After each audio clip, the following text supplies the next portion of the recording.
Hi, it's David George Brooke, that gratitude guy, with the power of a gratitude mindset.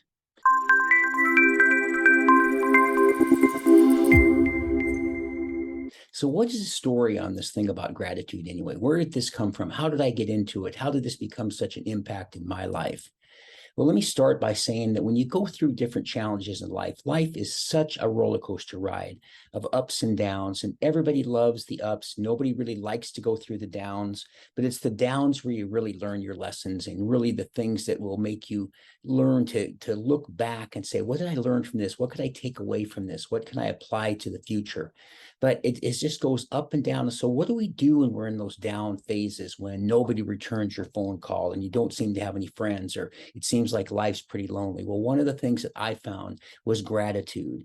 And the fact of a gratitude mindset is all about focusing on what you have. There's the old line about the glass half full, the glass half empty. Well, it's definitely the glass half full. My favorite line: gratitude turns what you have into enough. So for me, in dealing with many of the negatives of life, or the deaths or the losses or the mistakes or the missteps that I made, what was I going to do to help me get through those times? Because as we said, not only is it up and down, but there's this whole winding road that you have, like the ups and downs and left and right. You never know what life's going to bring. I don't think any of us is truly prepared for some of the ups and downs we're going to deal with. So how do you deal with those downs? As I say, with the ups, it's great. Everybody loves you. They return your phone calls. They invite you to the parties. Everything's great. You got lots of friends. But boy, when you're suffering, I have a friend that's in the hospital recently. We were lamenting the fact that you really find out who your friends are when you have something like that happen, when you're in the hospital, if things aren't going well.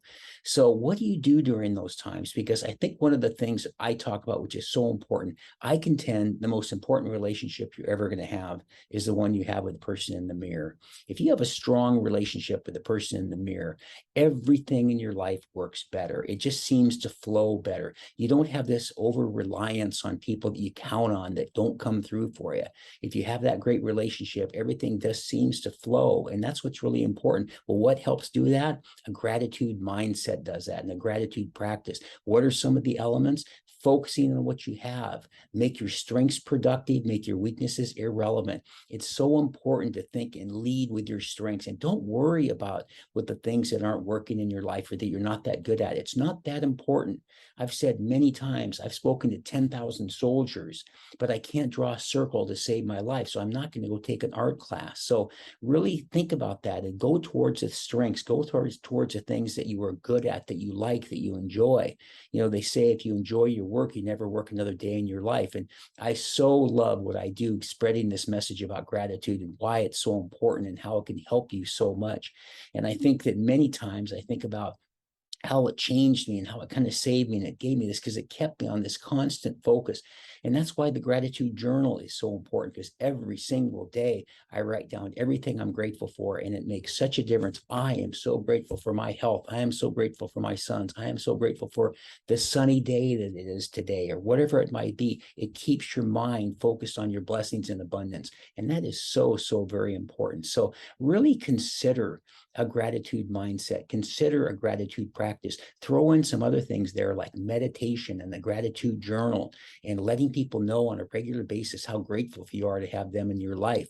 It's amazing how much that'll come back to you, because after all, if you want to help yourself, help other people. But start with yourself and get a great relationship with yourself. You write in a gratitude journal every single day, you will get a better relationship with yourself. So really consider a gratitude practice and a gratitude mindset. Yes, it's definitely glass half full. It's being grateful versus ungrateful. It's being positive versus being negative.